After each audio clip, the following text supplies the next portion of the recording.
Let's move along now and concentrate on the walls. You can see, looking at the walls of the building, there are lots of varying tones of colour within the stonework. But around the cornerstones and the window edges, there's a definite red brick colour, something similar to the roof tile colour. So we're just going into the same colour again, using the number 8 brush with a fine point, and we can start to paint in the cornerstones of the building. Taking a little bit of time as we work down to make sure that we get them as neat as possible. They don't have to be perfect, but it's better to have them as a representation of what we're looking at. As well as the corner of the building, you're going to have the same colour around the window, because there's nice brickwork along there as well.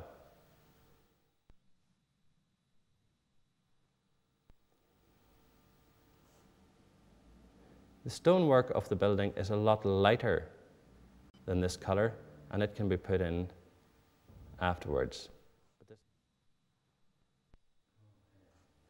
But this is just giving us the general character and feeling of the building itself. And then we move to the next set of cornerstones. This roof is dry by now, so we've waited long enough to move to this area. You can't paint a wet area against a drying area, so you must leave time for it to dry. And we continue with the same technique to paint the stones down along here, the corner of the little shed, and right across to the far side.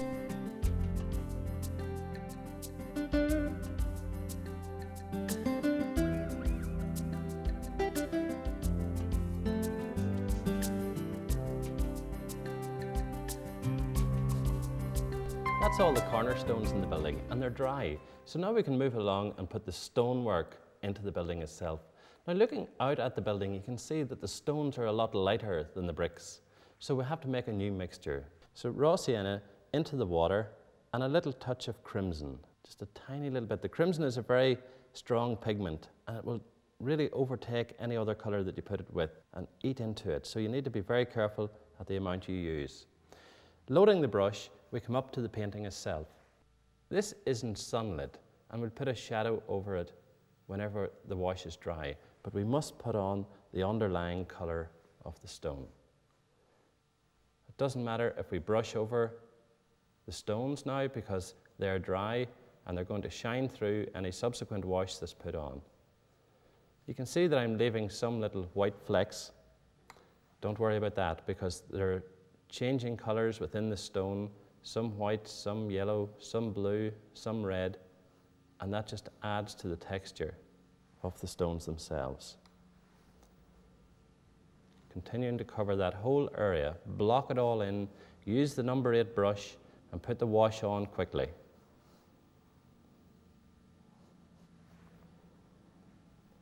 You'll find that the sable brush, the sable synthetic blend brush, holds a lot of water, so you don't have to keep returning to the palette too often. I always find that, if you're looking for an alternative to sable brushes, go for something that has sable content in the blend, and that way you'll get great water retention quality, while the nylon within the brush will give you a great spring, and that's very useful when painting watercolours. Now we're going to continue with the walls. Anywhere that we have stonework, we just continue to block that in. I'm going to be doing this wall and then moving along to the long wall that moves out to the right and block that in, and then moving back to the little shed on the left-hand side, we'll continue to block that all in using the same technique.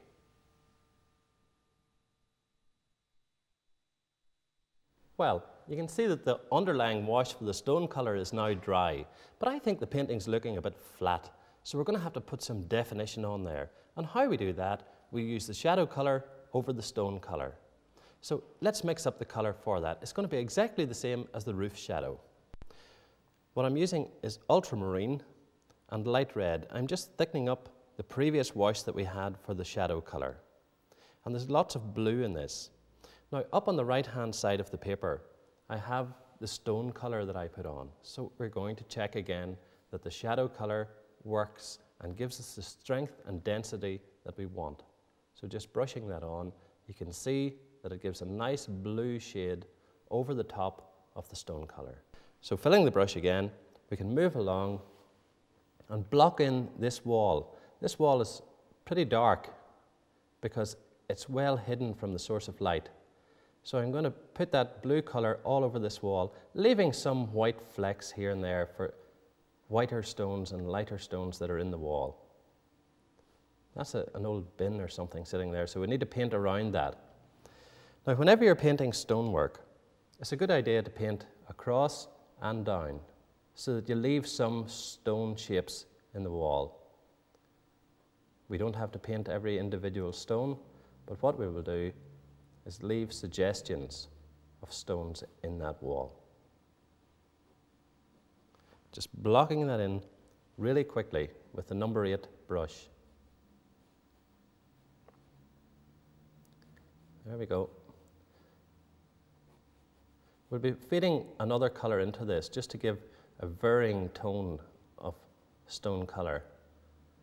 And I'll do that right now. I'm using light red and crimson. This is the mixture that we had for the slates, or the tiles on the roof, and just bleeding that through and letting it run in, not all over the wash that we've put in, but just here and there, so that it gives texture and stone effect in the wall. We can use light red on its own in quite a thick mix to feed through just by touching. You see the way it bleeds and runs into the drying wash, but only here and there, because there are some definite red colours in the stone along that wall. Softening that down slightly, I'm going to put some more blue into that to blend with the colour that's already there. And that's how we show texture and character in the stone wall. Now, if we move across to the shed wall, it is also in shadow, but it's not just as dark as the little wall that we've just painted. So I'm going to thin out the shadow colour slightly with water, and then we'll try that over the top of the wall of the shed. There we go, a nice blue shadow. Again, we're leaving some stone shapes. It's very important that we just come to the edge of the wall. We don't round the corner. And with a very broad wash, we block that in. This shed is casting a shadow onto the wall here too, so we must put that in. The sun can't get around the corner of the shed, so it covers part of the wall. We can block that in very quickly using the number 8 brush. Really, from we've started this painting, I've only used 2 brushes, the 3/4 inch flat and the number 8 round. And it's amazing how much these brushes can do, because the number 8 comes to a fine point which allows you to do detail and delicate work. But whenever you get to a stage where you have a lot of fine detail, then you must change the size of the brush again.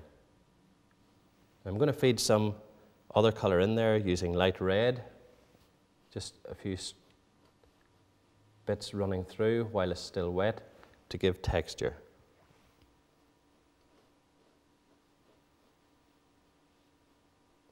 And leave a broken edge along the bottom to let those little bits of grass grow up into the wall. We're going back into the shadow colour again, and we're going to put a shadow line along the top of the wall where the coping stone overlaps.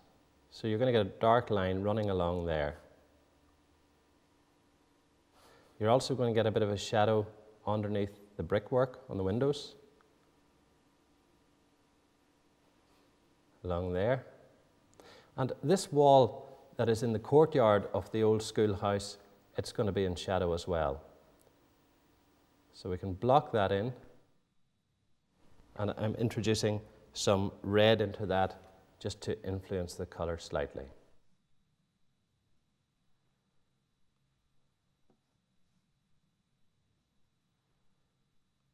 Now, that leads us to this area. Now, when you get a big area like that, you're not going to have as dark a shadow over the whole wall as you would on the wall of the shed or the little wall below the window. So we're thinning down the shadow colour with water and then we can wash in the complete wall of that building. If we make this too dark, it stands out too much, and there's lots of reflected light on that wall, so therefore we must paint it a lot lighter. Pulling the brush down, leaving lots of white flecks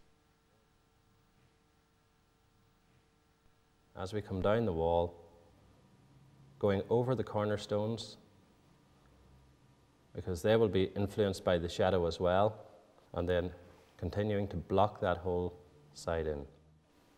You can see how the white flecks actually give you the effect of stonework on the wall, and it's by painting right to left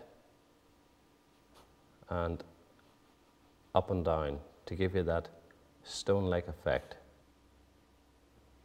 We also have a shadow cast by the chimney breast, so I'm going to run the shadow colour down the side of the chimney and on the facing side of the chimneys as well. There's no sunlight getting on this side of the chimney, so we must darken that. And then we can move across to the middle chimney, darken one side of it because there's no light getting there either. A bit on the side of the chimney pot, and the far left chimney as well. Now this side is in sunlight, so it stays light. Put some on the side of the chimney pot, and the dark side gives you the impression that the chimney is turning the corner.